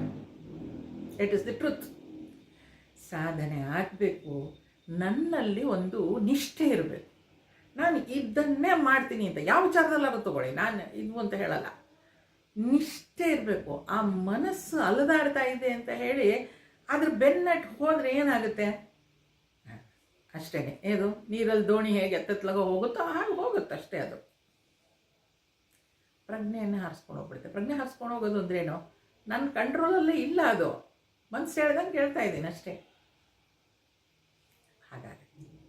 ಹಾಗಾಗಬಾರ್ದು ಅಂತ ಹೇಳಿದ್ರೆ ಏನು ಮಾಡಬೇಕು, ಮುಂದೆ ಹೇಳ್ತಾನೆ ಕೃಷ್ಣ. ತಸ್ಮಾದ್ ಯಸ್ಯ ಮಹಾಬಾಹೋ ನಿಗೃಹೀತಾನಿ ಸರ್ವಶಃ ಇಂದ್ರಿಯಾಣೀಂದ್ರಿಯಾರ್ಥೇಭ್ಯಃ ತಸ್ಯ ಪ್ರಜ್ಞಾ ಪ್ರತಿಷ್ಠಿತಾ. ಆದ್ದರಿಂದ ಎಲೈ ಮಹಾಬಾಹುವೆ, ಯಾವಾತನ ಇಂದ್ರಿಯಗಳು ವಿಷಯಗಳಿಂದ ಸಂಪೂರ್ಣವಾಗಿ ನಿಗ್ರಹಿಸಲ್ಪಟ್ಟಿವೆಯೋ ಅಂತಹವನ ಪ್ರಜ್ಞೆಯು ಸ್ಥಿರವಾಗಿರುತ್ತದೆ. ಎಷ್ಟು ಸುಂದರವಾಗಿದೆ ನೋಡಿ. ಮಹಾಬಾಹುವೆ ಅಂತಿದ್ದಾನೆ ಅರ್ಜುನನಿಗೆ. ಯಾರ ಇಂದ್ರಿಯಗಳು ವಿಷಯಗಳಿಂದ ಸಂಪೂರ್ಣವಾಗಿ ನಿಗ್ರಹಿಸಲ್ಪಟ್ಟಿದೆಯೋ, ನಿಗ್ರಹಿಸಲ್ಪಟ್ಟಿರಬೇಕು. ಯಾವುದರಿಂದ ನಿಗ್ರಹಿಸಬೇಕು ಅದನ್ನು?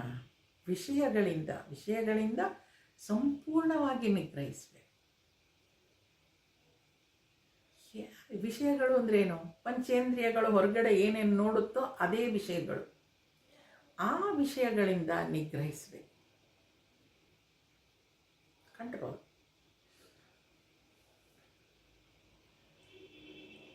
ಸಣ್ಣ ವಿಚಾರಗಳೇ ಆಗಲಿ, ಅದನ್ನು ನಿಗ್ರಹಿಸ್ಕೊಳ್ಬೇಕು. ಅದು everything starts from the first step and every small thing has to be corrected first. ಆ ನಿಗ್ರಹ ಅನ್ನೋದು ಅಷ್ಟೇ ಇರೋದದು. ಎಲ್ಲಿಂದ ಶುರು ಮಾಡ್ಕೊಳ್ಳೋದು ನಿಗ್ರಹಕ್ಕೆ? ಸ್ವಾಮೀಜಿ ಹೇಳ್ತಾರೆ, ಮೊದಲಿಂದ ತಟ್ಟೆಯಿಂದ ಶುರು ಮಾಡ್ಕೊ ಅಂತಾರೆ. ನನಗೆ ಇಷ್ಟು ಸಾಕು ಅಂತ ಬಿಡಬೇಕು. ದಿನ 3 ಚಪಾತಿ ತಿಂತಿದ್ದೆ, ಇವತ್ತು 2.5 ತಿಂತೀನಿ, ಸಾಕು. ನಿಗ್ರಹ, ಕಂಟ್ರೋಲ್. ಅಲ್ಲಿಂದ ಕಂಟ್ರೋಲ್ ಮಾಡು ಅಂತ ಹೇಳ್ತಾರೆ ಸ್ವಾಮೀಜಿ. ಹಾಗೆ ಆ ನಿಗ್ರಹವನ್ನು ಸಂಪೂರ್ಣವಾಗಿ ಎಲ್ಲ ವಿಷಯಗಳಿಂದ ನಾನು ಹೇಳ್ದಂಗೆ ಮನಸ್ಸು ಕೇಳುತ್ತೆ. I have my own choice, I'll be doing only this ನಿಗ್ರಹಿಸ್ಕೊಂಡಿದ್ದೀನಿ. ಅಂಥವನ ಪ್ರಜ್ಞೆಯು ಸ್ಥಿರವಾಗಿರುತ್ತೆ. ಅವನು ಯಾವಾಗಲೂ ಸ್ಥಿರವಾಗಿರ್ತಾನೆ. ಮಾತಾಡಿ ನೋಡಿ ಕೆಲವ್ರ ಹತ್ರ, ನಾವು ಏನೇ ಹೇಳಿದ್ರು, ಎಷ್ಟೇ ಸುಂದರವಾಗಿ ಬಣ್ಣಿಸಿದ್ರು, ಹೌದಾ ತುಂಬ ಚೆನ್ನಾಗಿದೆ ಎಲ್ಲ ಹೇಳ್ತಾರೆ. ನೀವು ಬನ್ನಿ ಎಲ್ಲಿಗೆ ಹೋಗೋಣ, ಬರೋದಿಲ್ಲ. ಇಲ್ಲ ಮತ್ತೆ ಯಾವಾಗಲಾದರೂ ನೋಡೋಣ ಅಂತ ಹೇಳಿ ಸುಮ್ಮನಾಗ್ಬಿಡ್ತಾರೆ. ಅಂದರೆ ಅಷ್ಟು ನಿಗ್ರಹ. ಆ ಪ್ರಜ್ಞೆ ಯಾವತ್ತಿಗೂ, ಪ್ರಜ್ಞೆ ಅಂತ ಹೇಳುವಾಗ ಇಲ್ಲಿ ಬುದ್ಧಿ ಚಂಚಲ ಆಗೋದೇ ಇಲ್ಲ. ಇಂದ್ರಿಯಗಳು ವಿಷಯಗಳಿಂದ ಸಂಪೂರ್ಣವಾಗಿ ನಿಗ್ರಹಿಸಬೇಕು. ಈಗಿನ ಮೀಡಿಯಾದಲ್ಲಂತೂ ಬೇಕಾದಷ್ಟು ಬರ್ತಾ ಇರುತ್ತೆ. ಅದು ನೋಡು, ಇದು ನೋಡು, ಇಲ್ಲಿ ಸಂತೆ, ಅಲ್ಲಿ ಸಂತೆ, ಇಲ್ಲಿ ಮಾಲು, ಇದು buy 1 get 2, buy 3 get 4 ಬರ್ತಾನೆ ಇರುತ್ತೆ. ಸೊ ಅಷ್ಟೇ ಯಾಕೆ, ಮೊಬೈಲಲ್ಲಿ ತೊಗೊಂಡು ನೋಡ್ತಾ ಇದ್ದರೆ ಎಷ್ಟೊಂದು ಅಡ್ವರ್ಟೈಸ್ಮೆಂಟ್ಸು, ಎಷ್ಟೊಂದು ವಿಚಾರಗಳು ಬರ್ತಾನೇ ಇರುತ್ತೆ. ಇನ್ಯಾರೋ ಮೊನ್ನೆ ಹೇಳ್ತಾ ಇದ್ರು, ಆ ಮೊಬೈಲ್ನ ನಾನು ಇಷ್ಟೇ ಉಪಯೋಗಿಸ್ತೀನಿ ಅಂತ ಹೇಳಿ ಅದಕ್ಕೂ ಮನಸ್ಸು ನಿಗ್ರಹ ಪಡಿಸ್ಕೋಬೇಕು ಅಂತ. ಏನೇನು ನೋಡಿ, ಟೆಕ್ನಾಲಜಿ ಇಂಪ್ರೂವ್ ಆದಾಗೆಲ್ಲ ನಮಗೆ ಯಾವುದ್ಯಾವುದರಿಂದ ಮನಸ್ಸನ್ನು ನಿಗ್ರಹಿಸ್ಕೊಳ್ಬೇಕು, ಮೆನಿ ಥಿಂಗ್ಸ್ ಆರ್ ದೇ. ಹಾಗೆ ನಿಗ್ರಹಿಸ್ಕೊಂಡ್ರೆ ಅಂಥವನ ಪ್ರಜ್ಞೆಯು ಸ್ಥಿರವಾಗಿರುತ್ತೆ. ಆ ಮನಸ್ಸು ಯಾವಾಗ ವಿಷಯಗಳಿಂದ ಓಡುತ್ತೋ ಆವಾಗಷ್ಟೇ ಡಿಸ್ಟರ್ಬ್ ಆಗುತ್ತೆ. ವಿಷಯಗಳಿಂದ ಓಡಲಿಲ್ಲ, ಅದು ಒಳಗಡೆ ತಿರುತ್ತೋ ಅಲ್ಲಿ ಯಾವತ್ತಿಗೂ ಶಾಂತಿ. ಯಾವುದೇ ವಿಚಾರದಲ್ಲಿ ತಗೊಳ್ಳಿ, ವ್ಯಕ್ತಿ, ವಸ್ತು, ಆ ಮನಸ್ಸು ಹೊರಗಡೆ ಓಡೋಕ್ಕೆ ಶುರು ಆಯಿತೋ ಅಶಾಂತಿ. ಅದರಿಂದ ವಿತ್ಡ್ರಾ ಮಾಡಿಕೊಂಡು ಸ್ಟಾರ್ಟ್ ಲುಕಿಂಗ್ ಇನ್ಸೈಡ್, ಭಗವಂತನಲ್ಲಿ ಆ ಮನಸ್ಸನ್ನು ಇಟ್ಟು ಕೂಡಲೇ ಅಲ್ಲಿ ಪ್ರಶಾಂತತೆ ಸಿಗತ್ತೆ. ಮುಂದುವರಿಸ್ತಾ, ಯಾ ನಿಶಾ ಸರ್ವಭೂತಾನಾಂ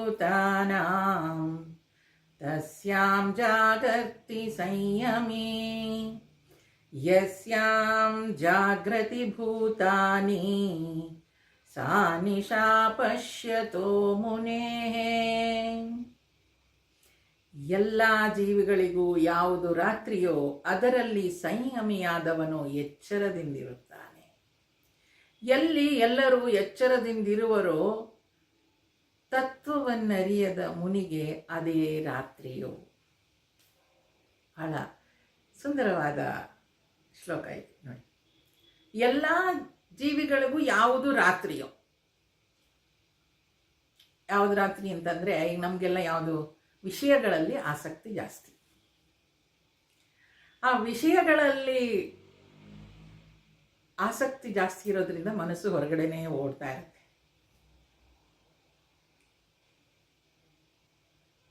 ಅಲ್ಲಿ ಎಲ್ಲರೂ ಎಚ್ಚರವಾಗಿರ್ತಾರೆ, ಅದು ಬೇಕು ಇದು ಬೇಕು ಆ ಥರ. ಆದರೆ ಸಂಯಮಿ ಆದವನಿಗೆ ಹೊರಗಿನ ವಿಚಾರಗಳು, ಹೊರಗಿನ ವಿಷಯಗಳಲ್ಲಿ ಆಸಕ್ತಿನೇ ಇಲ್ಲ. ಅವನಿಗದು ರಾತ್ರಿ. ನೋಡ್ತಾನೆ, ಎಲ್ಲ ಮಾಡ್ತಾನೆ, ಎಷ್ಟು ಬೇಕೋ ಅಷ್ಟರಲ್ಲೇ ಇರ್ತಾನೆ ಅವನು. ನಮ್ಮಂಥ ವ್ಯವಹಾರಿಗಳಿಗೆ ಯಾವುದು ಹಗಲಾಗಿರುತ್ತೋ ಅದು ಒಬ್ಬ ಸಂಯಮಿಗೆ ರಾತ್ರಿ. ಯಾವುದು ಒಬ್ಬ ಸಂಯಮಿಗೆ ರಾತ್ರಿ ಆಗಿರುತ್ತೋ ಅದು ನಮಗೆ ಹಗಲಾಗಿರುತ್ತೆ. ಅಂದರೆ ಏನಿಲ್ಲಿ, ಅದರಲ್ಲಿ ಸಂಯಮಿಯಾದವನು ಎಚ್ಚರದಿಂದಿರುತ್ತಾನೆ. ಹೊರಗಿನ ವಿಚಾರಗಳು ಏನಿರುತ್ತೆ ಅಲ್ಲಿ ಓಡಿ ಓಡಿ ಓಡಿ ನಾವು ಕಂಟ್ರೋಲ್ ಇಲ್ಲದೆ ನಮ್ಮ ಮನಸ್ಸನ್ನು ಹೇಗೆ ಅತೃಪ್ತಿ, ಚಂಚಲ ಎಲ್ಲ ಮಾಡ್ಕೊಂಡ್ಬಿಡ್ತೀವೋ ಅಲ್ಲಿ ಅವನು ಎಚ್ಚರದಿಂದ ಇರ್ತಾನೆ, ಸಂಯಮದಿಂದ ಇರ್ತಾನೆ ಅವನು. ಎಲ್ಲಿ ಎಲ್ಲರೂ ಎಚ್ಚರದಿಂದ ಇರುವರೋ ತತ್ವವನ್ನು ಅರಿತ ಮುನಿಗೆ ಅದೇ ರಾತ್ರಿ. ಎಲ್ಲ ಎಚ್ಚರವಾಗಿದ್ದಾರೆ ಇಲ್ಲೆಲ್ಲ. ಅವನು ಈಸ್ ವಿಡ್ರಾಯಿಂಗ್ ಫ್ರಮ್, ಅವನು ತನ್ನನ್ನು ತಾನು ಒಳಗೆ ಎಳ್ಕೊಂಡ್ಬಿಟ್ಟಿದ್ದಾನೆ. ಅವನು ಎಲ್ಲಿ ಆ್ಯಕ್ಟಿವ್ ಆಗಿದ್ದೀವೋ ನಾವೆಲ್ಲ ಅಲ್ಲಿ ಅವನು ನಿಯಂತ್ರಣ ಇರೋದರಿಂದ ಮನಸ್ಸಿನ ಮೇಲೆ ಅವನು ಜಾಸ್ತಿ ಹೊರಗಡೆ ಹೋಗೋದೇ ಇಲ್ಲ. ಅವನಿಗೆ ಅದು ರಾತ್ರಿ. Is just relaxing, drawing. ಹಾಗಾಗಿ ಎಲ್ಲಿ ಜ್ಞಾನಿಗಳು ಇರ್ತಾರೋ ಅಲ್ಲಿ ಏನೇ ವಿಚಾರಗಳು ನಡೀತಾ ಇದ್ರು ಅವ್ರು ತಮ್ಮನ್ನು ತಾವು ಇರ್ತಾರೆ, they are present they. But ಅವ್ರ ಮನಸ್ಸನ್ನು ಹೊರಗಡೆ ಹರಿಯೋದಕ್ಕೆ ಬಿಡೋದಿಲ್ಲ. ಮುಂದುವರಿಸ್ತಾ, ಅಂತಹ ಜ್ಞಾನಿ ಯಾವ ರೀತಿಯಾಗಿರ್ತಾನೆ? ಆಪೂರ್ಯಮಾಣಂ ಅಚಲ ಪ್ರತಿಷ್ಠಂ ಸಮುದ್ರಮಾಪ ಪ್ರವಿಶಂತಿ ಯದ್ವತ್ ತದ್ವತ್ ಕಾಮಾಯಂ ಪ್ರವಿಶಂತಿ ಸರ್ವೇ ಸ ಶಾಂತಿಮಾಪ್ನೋತಿ ನ ಕಾಮಕಾಮಿ. ಅಂಥವನ ಮನಸ್ಸು ಹೇಗಿರುತ್ತೆ? ಎಲ್ಲ ಕಡೆಯಿಂದಲೂ ನೀರು ಹರಿದು ಬಂದು ಸಾಗರವನ್ನು ಸೇರುತ್ತಿದ್ದರೂ ಸಮುದ್ರವು ಮೇರೆ ಮೀರದೆ ಇರುವಂತೆ ಬಯಕೆಗಳೆಲ್ಲ ಬಂದು ಸೇರಿದರೂ ಅವನು ಶಾಂತಿಯಿಂದಿರುತ್ತಾನೆ.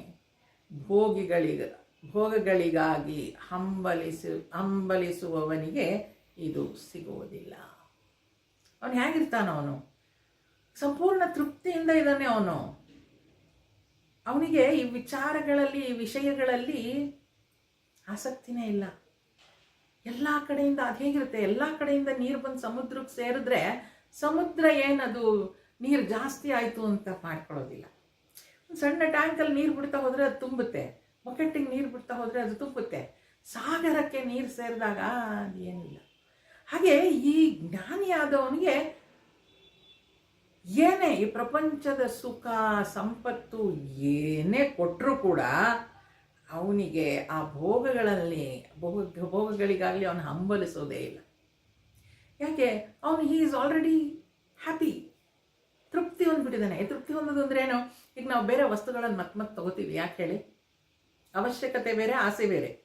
ಅವಶ್ಯಕತೆ ನನಗೆ ಬೇಕು, ಒಂದು 4-5 ಸೀರೆ ಚೆನ್ನಾಗಿರೋದು ಉಟ್ಕೊಳಕ್ಕೆ ನಂಗೆ ಸೀರೆ ಬೇಕು. ಆಸೆ ಒಂದು 5-6 ಏನು ಹೇಳ್ತಾರೆ ಬೀರು ಬೇಕು ಅಲ್ವಾ? ಹಾಗೆ ಅವಶ್ಯಕತೆಗಿಂತ ಆಸೆಯ ಕಡೆಗೆ ನಮ್ಮ ಮನಸ್ಸು ಹೋಗ್ಬಿಡುತ್ತೆ. ಆದರೆ ಈ ಜ್ಞಾನಿ ಆದವನು ಏನಾಗ್ತಾನೆ? ಅವನು ಆ ಬಯಕೆಗಳಲ್ಲಿ ಹಂಬಲಿಸೋದೇ ಇಲ್ಲ. ನಮ್ಮಲ್ಲಿ ನಾವು ಹೆಚ್ಚೆಚ್ಚು ಖರೀದಿಸ್ತಾ ಇದ್ದೀವಿ ಅಂತಂದರೆ ನಮ್ಮ ಹತ್ರ ದುಡ್ಡು ಜಾಸ್ತಿ ಇದೆ, ನಾವು we are rich enough, so that's why we buy, we should show everything to everyone. ಆ ಥರ ಅಲ್ಲ ಅದು. ಅದು ಎಷ್ಟು ಅತೃಪ್ತಿ ಇದೆ ಮನಸ್ಸಲ್ಲಿ ಅನ್ನೋದು ಗೊತ್ತಾಗುತ್ತೆ ನಮಗೆ. ಬಯಕೆ ಆದ ಮನುಷ್ಯನಿಗೆ ಅಂದರೆ ಈ ಬಯಕೆ ಆದ ಮನುಷ್ಯನಿಗೆ ಇವೆಲ್ಲ ಬೇಕು ಅನ್ನಿಸ್ತಾ ಇರುತ್ತೆ. ಎಷ್ಟು ಬಂದರೂ ಇನ್ನೂ ಬೇಕು ಬೇಕು ಅನ್ನಿಸ್ತಾ ಇರುತ್ತೆ. ಆದರೆ ಈ ಜ್ಞಾನಿಗೆ, ಈ ಸ್ಥಿತಪ್ರಜ್ಞನಿಗೆ ಏನಾಗುತ್ತೆ? ಅವನು ಬರ್ತಾ ಇರುತ್ತೆ, ಬರಲ್ಲ ಅಂತಲ್ಲ. ಎಷ್ಟು ಬಂದರೂ ಕೂಡ ಅವನು ಪ್ರಶಾಂತವಾಗಿರ್ತಾನೆ. ಅವನಿಗೆ ಬೇಕು ಅನ್ನೋ ಹಂಬಲ ಇರೋದಿಲ್ಲ. ಸ್ವಾಮಿ ಚಿನ್ಮಯಾನಂದರಿಗೆ ಅವ್ರದ್ದು ರಾಜಯೋಗ. ಅವ್ರಿಗೆ ಎಷ್ಟೇ ಸಿಂಪಲ್ ಆಗಿರಬೇಕು ಅಂತ ಅಂದರೂ ಅವ್ರಿಗೆ ಬರ್ತಾ ಇದ್ದಿದ್ದೆ ಸಿಲ್ಕ್ ಪಂಚಗಳು, ಸಿಲ್ಕ್ ವಸ್ತ್ರ. ವಾಚ್ ಕಟ್ತಾ ಇದ್ರು, ಬಂಗಾರದ ಸ್ಟ್ರಾಪ್ ಇರೋ ವಾಚ್. ಎಲ್ಲರೂ ಅಂತಿದ್ರು ಏನು ಬಂಗಾರ ತೆಗೆದವ್ರು ಬಿಚ್ಚಿಕೊಡ್ಲಿ, ಇನ್ನೊಂದು ಕಡೆಗೆ ಅವ್ರು ಎಲ್ಲೋ ಯಜ್ಞ ಮಾಡೋಕ್ಕೆ ಹೋದರೆ ಮತ್ತೆ ಅದೇ ಬರ್ತಾಯಿತ್ತು. ಅವ್ರಿಗೆ ಇನ್ನೊಂದು ಯಾರು ತಂದು ಕೊಡ್ತಾಯಿದ್ರು. ಅವರಿಗೆ ರುದ್ರಾಕ್ಷಿ ಮಾಲೆ ಹಾಕ್ತಾಯಿದ್ರು, ಅದು ಬಂಗಾರದಲ್ಲಿ ಇರೋದಿತ್ತಂತೆ. ಅವ್ರು ಹಿಂಗೆ ಎಲ್ಲೋ ಭಕ್ತರಿಗೆ ಹಿಂಗೆ ತೆಗೆದು ಕೊಟ್ಟು ಹೋಗಿರ್ತಾರೆ. ಇನ್ನೊಂದು ಕಡೆ ಪ್ರವಚನ ಮಾಡ್ಲಿಕ್ಕೆ ಹೋದಾಗ ಅವ್ರಿಗಾಗಲೇ ಮತ್ತೊಂದು ಬಂದಿರುತ್ತೆ. ಅವ್ರಿಗೆ ಬೇಕಿಲ್ಲ, ಅದ್ರಿಗೆ ಬರ್ತಾ ಇದೆ, ಇಟ್ಕೊಳ್ಳೋಣ, ಸಂಗ್ರಹ ಬುದ್ಧಿ ಇರಲ್ಲ ಅಲ್ಲಿ. ಯಾರು ಜ್ಞಾನಿಯಾಗಿರ್ತಾರೋ ಅವ್ರಿಗೆ ಇದೆಲ್ಲ ಸಂಪತ್ತು ವಿಚಾರಗಳು ಬಂದು ತುಂಬ್ತಾ ಇದ್ರು ಅದು ಸಮುದ್ರಕ್ಕೆ ನೀರು ಸೇರಿದ ಹಾಗಷ್ಟೇ. ಅಂದರೆ ಯಾವುದೇ ರೀತಿಯಲ್ಲಿ ಅದು ಏನದು ನನಗೆ ಇಷ್ಟೆಲ್ಲ ಬಂದಿದೆ ಅಂತ ಬೀಗುವಂಥ ಒಂದು ಮನಸ್ಸಿನ ಸ್ಥಿತಿ ಅವರಿಗೆ ಬರೋದೇ ಇಲ್ಲ. ಭೋಗಗಳಿಗಾಗಿ ಹಂಬಲಿಸುವವನಿಗೆ ಇದು ಸಿಗೋದಿಲ್ಲ. ಯಾರು ಬೇಕು ಅಂತ ಇರ್ತಾರೋ ಅವರಿಗೆ ಈ ಶಾಂತತೆ ಸಿಗೋದಿಲ್ಲ ಅಂತ ಹೇಳ್ತಾರೆ. ಮುಂದುವರಿಸ್ತಾ, ವಿಹಾಯ ಕಾಮಾನ್ಯ ಸರ್ವಾನ್ ಪುಮಾಂಶ್ಚರತಿ ನಿಸ್ಪೃಹಃ ನಿರ್ಮಮೋ ನಿರಹಂಕಾರಃ ಸ ಶಾಂತಿಮಧಿಗಚ್ಚತಿ. ಕನ್ಕ್ಲೂಡ್ ಮಾಡ್ತಾ ಇದ್ದಾನೆ ಭಗವಂತ ಇಲ್ಲಿ ಏನಂತ? ಯಾವನು ಎಲ್ಲ ಬಯಕೆಗಳನ್ನು ತ್ಯಜಿಸಿ ನಿಸ್ಪೃಹನಾಗಿ ನಾನು ಮತ್ತು ನನ್ನದು ಎಂಬ ಭಾವನೆ ಇಲ್ಲದೆ ಓಡಾಡುವನೋ ಅವನು ಶಾಂತಿಯನ್ನು ಪಡೆಯುತ್ತಾನೆ. ಎಲ್ಲ ಬಯಕೆಗಳನ್ನು ತ್ಯಜಿಸಿ, ಆಸೆಗಳೇ ಇಲ್ಲ, ಆಸೆಯಿಂದಲೇ ಶುರುವಾಗೋದು ರಾಗದ್ವೇಷ ಎಲ್ಲ. ನಿಸ್ಪೃಹನಾಗಿ ನಾನು ಮತ್ತು ನನ್ನದು, ನಾನು ಮತ್ತು ನನ್ನದು ಅಂತ ಯಾವುದು ಇಲ್ಲ. ಯಾಕೆ ಎಲ್ಲವನ್ನು ಬಿಟ್ಟು ಹೋಗ್ತೀವಿ. ನಾನು ನಂದು ಅಂತ ನಾವು ಎಷ್ಟೆಷ್ಟು ಶೇಖರಿಸ್ಕೊಂಡು ಇಟ್ಕೊಂಡಿದ್ದೀವೋ ಅದೆಲ್ಲವನ್ನು ಬಿಟ್ಟು ಹೋಗ್ತೀವಿ ಒಂದಿನ. ಆ ನಾನು ಮತ್ತು ನನ್ನದು ಎಂಬ ಭಾವನೆ ಇಲ್ಲದೆ ಓಡಾಡುವನು, ಅವನು ಶಾಂತಿಯನ್ನು ಪಡಿತಾನೆ. ನಾನು ನನ್ನದು ಅಲ್ವಾ, ಮನೆಯಲ್ಲೇ ನಾನು ನನ್ನದು ಅಂತ ಎಷ್ಟು ಆಗ್ಬಿಟ್ಟಿದೆ ಅಂತಂದರೆ ನಾವೇನನ್ನು ಶೇರ್ ಮಾಡ್ಕೊಳ್ಳೋಕ್ಕೆ ರೆಡಿ ಇಲ್ಲ. ಅದು ಬಿಟ್ಟು ಮನೆಯಿಂದ ಹೊರಗಡೆನೂ ಬಂದು ಎಲ್ಲರೂ ನನ್ನವರು ಅಂತ ಅಂದ್ಕೊಳ್ಳೋ ಮನೋಭಾವ ನಮಗೆ ಯಾವಾಗ ಬರುತ್ತೋ ಆಗ ಶಾಂತಿ, ಮನಸ್ಸಿನಲ್ಲಿ ಶಾಂತಿ ಪಡೆಯಲಿಕ್ಕೆ ಸಾಧ್ಯ. ನಾನು ನನ್ನದು ಎಂಬ ಭಾವನೆ ಬಿಟ್ಬಿಡೋದು ಅಂತಂದ್ರೆ ಏನು, ಇದಿಷ್ಟೇ ನಂದು, ಇದಿಷ್ಟೇ ಅಂತ ಅಂದ್ಕೊಳ್ಳೋದಿರುತ್ತಲ್ಲ, ಅದು ಸೆಲ್ಫಿಶ್ನೆಸ್. ಎಲ್ಲದೂ ನನ್ನದು, ಎಲ್ಲರೂ ನನ್ನವರು ಅನ್ನೋದು ಅಂದ್ಕೊಳ್ಳೋದಿದೆಯಲ್ಲ, ಅದು ಮನಸ್ಸಿನ ಶಾಂತಿ, ಪ್ರಶಾಂತತೆಯನ್ನು ಕೊಡ್ಲಿಕ್ಕೆ ಸಾಧ್ಯ ಅಂತ ಕೃಷ್ಣ ಹೇಳ್ತಾ ಇದ್ದಾನೆ. ಮುಂದುವರಿಸ್ತಾ, ಏಷಾ ಬ್ರಾಹ್ಮೀ ಸ್ಥಿತೇ ಪಾರ್ಥ ನೈನಾಂ ಪ್ರಾಪ್ಯ ವಿಮೋಹ್ಯತಿ ಸ್ಥಿತ್ವಾ ಸ್ಯಾಮಂತ ಕಾಲೇಪಿ ಬ್ರಹ್ಮ ನಿರ್ವಾಣ ಮೃಚ್ಛತಿ. ಎಲೈ ಪ್ರಾರ್ಥನೆ, ಇದು ಬ್ರಾಹ್ಮಿ ಸ್ಥಿತಿಯು, ಇದು ಅಲ್ಟಿಮೇಟ್, ಇದು ಬ್ರಾಹ್ಮಿ ಸ್ಥಿತಿ. ಇದನ್ನು ಪಡೆದುಕೊಂಡವನಿಗೆ ಮೋಹ ಇರುವುದಿಲ್ಲ. ಬದುಕಿನ ಕೊನೆಯಲ್ಲೂ ಸಹ ಈ ಸ್ಥಿತಿಯಲ್ಲಿದ್ದು ಅವನು ಬ್ರಹ್ಮನೊಡನೆ ಏಕತೆಯನ್ನು ಪಡೆಯುತ್ತಾನೆ. ಈ ಸ್ಥಿತಿಯಲ್ಲಿರೋನಿಗೆ ಯಾವುದೇ ರೀತಿಯ ಮೋಹ ಇರೋದಿಲ್ಲ. ಅವನೇನು ಮಾಡ್ತಾನೆ ಕಡೆಯಲ್ಲಿ, ಬದುಕಿನ ಕೊನೆಯಲ್ಲೂ, ಇದು ಯಾವತ್ತೂ ಒಂದಿನ ಬರೋಕ್ಕೆ ಸಾಧ್ಯ ಇಲ್ಲ. ಅದು ಶುರುವಿಂದನೇ ಅಳವಡಿಸ್ಕೊಂಡು ಆ ರೀತಿಯಾಗಿ ನಾವು ಬದುಕಬೇಕು. ಆ ರೀತಿಯಾಗಿ ಬದುಕಿದ್ರೆ ಕಡೆಗೇನಾಗುತ್ತೆ, ಆ ಕೊನೆಯಲ್ಲಿ ಈ ಸ್ಥಿತಿಯಲ್ಲಿದ್ದು ಅವನು ಬ್ರಹ್ಮನೊಡನೆ ಏಕತೆಯನ್ನು ಪಡಿತಾನೆ. ಯಾಕೆ ಈಗ ಶುರು ಮಾಡಿದ್ದು ಎಲ್ಲಿಂದ, ಅವನು ಬರೀ ನಾನು ನನ್ನದು ಅನ್ನೋ ಸಣ್ಣ ಕುಟುಂಬದಿಂದ ವಿಶಾಲ ಆಗ್ತಾ ಹೋದ. ಎಲ್ಲರೂ ನನ್ನವರು, ಎಲ್ಲದೂ ನನ್ನದು ಅಂತ ವಿಶಾಲ ಆಗ್ತಾ ಹೋದಾಗ ಏನಾಯಿತು, ಅವನು ಅಸಂಕುಚಿತನಾಗಿ ಉಳಿಲೇ ಇಲ್ಲ. ಯಾವಾಗ ಅವನು ಅಷ್ಟೊಂದು ವಿಶಾಲವಾಗಿ ನಾನು ನನ್ನದು ಅನ್ನೋದನ್ನು ಬಿಟ್ಟು ಎಲ್ಲರೊಂದಿಗೆ ಒಂದಾಗಿ ಹೋಗ್ತಾನೋ, ಅದೇನಂತ ಹೇಳ್ತಾರೆ, ಅದಕ್ಕೆ ಏಕತೆಯನ್ನು ಪಡಿತಾನೆ. ಅಂದರೆ ಅವನು ಆ ಬ್ರಹ್ಮಸ್ವರೂಪನೇ ಆಗ್ತಾನೆ. ಯಾಕೆ ಎಲ್ಲರೂ ಒಂದೇ ಅಂತ ಹೇಳೋದು ಯಾವುದು, ಬ್ರಹ್ಮ ಮಾತ್ರ ಅಲ್ವಾ, ನಮ್ಮಲ್ಲಿರುವ ಚೈತನ್ಯ ಶಕ್ತಿ ಮಾತ್ರ. ಅವನು ಆ ಸ್ಥಿತಿಗೆ ಹೋದಾಗ ಏನಾಗುತ್ತೆ, ಅವನು ಬ್ರಹ್ಮನೊಡನೆ ಏಕತೆಯನ್ನು ಪಡೆಯುತ್ತಾನೆ.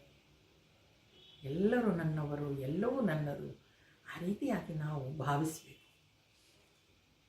ಹಾಗಾದಾಗ ಆ ಏಕತೆ ಅನ್ನೋದು ನಮಗೆ ಸಿಗಲಿಕ್ಕೆ ಸಾಧ್ಯ ಆಗತ್ತೆ ಅಂತ ಕೃಷ್ಣ ಹೇಳ್ತಾರೆ. ಓಂ ತತ್ಸದಿತಿ ಶ್ರೀಮದ್ಭಗವದ್ಗೀತಾಸು ಉಪನಿಷತ್ಸು ಬ್ರಹ್ಮವಿದ್ಯಾಯಾಂ ಯೋಗಶಾಸ್ತ್ರೇ ಶ್ರೀಕೃಷ್ಣಾರ್ಜುನ ಸಂವಾದೇ ಸಾಂಖ್ಯಯೋಗೋ ನಾಮ ದ್ವಿತೀಯೋಧ್ಯಾಯಃ. ಓಂ ತತ್ಸತ್ ಇತಿ ಅಂತ ಹೇಳಿದ್ರೆ, ನಾವು ವಿಚಾರ ಮಾಡುವಾಗಲಿ ಓದುವಾಗಲಿ ನಮ್ಮಿಂದ ಏನಾದರೂ ತಪ್ಪಾಗಿದ್ರೆ ಕ್ಷಮೆ ಇರಲಿ. ಶ್ರೀಮದ್ ಭಗವದ್ಗೀತಾಸು, ಭಗವದ್ಗೀತೆಯಲ್ಲಿ,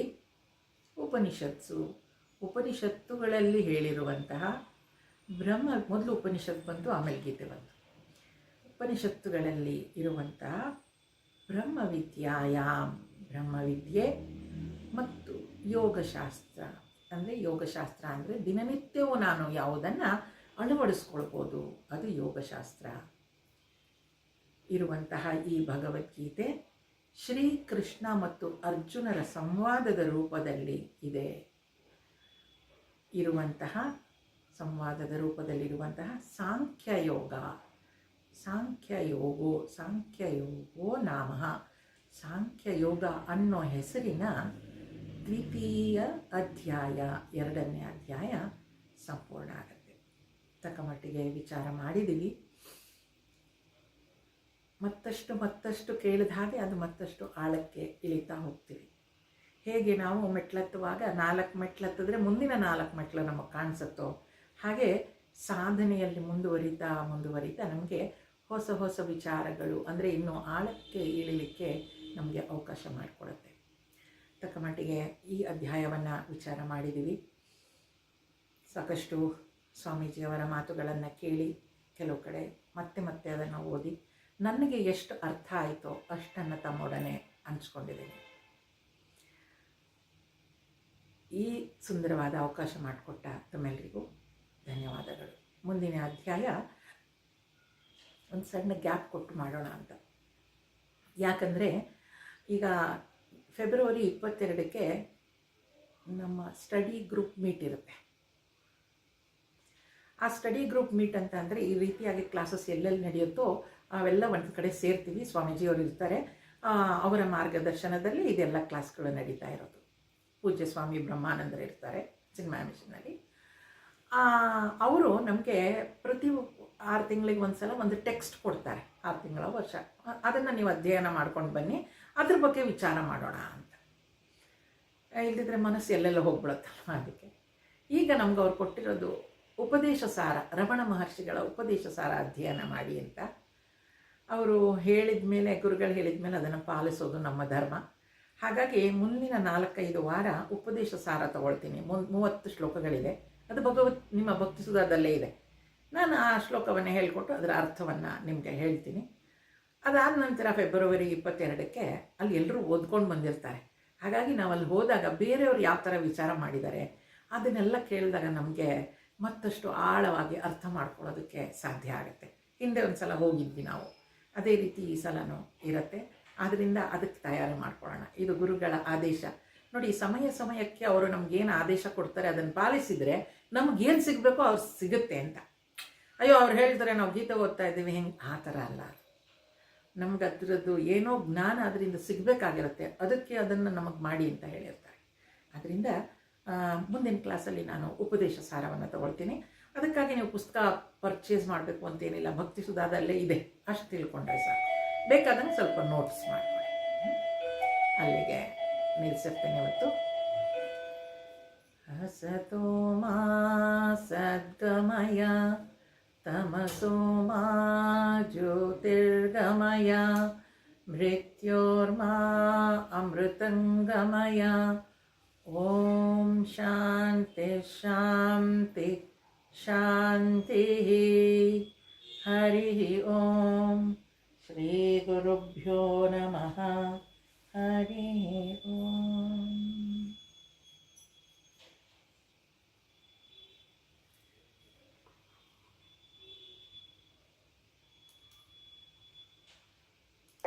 ತುಂಬ ಚೆನ್ನಾಗಿತ್ತು ಕ್ಲಾಸ್. ಹರಿ ಓಂ ಮೇಡಮ್. ಹರಿ ಓಂ ಮೇಡಮ್. ಹರಿ ಓಂ.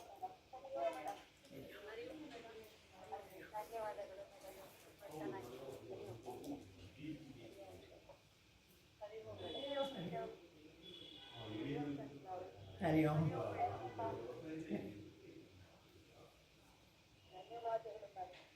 ಹರಿ ಓಂ. ಹರಿ ಓಂ.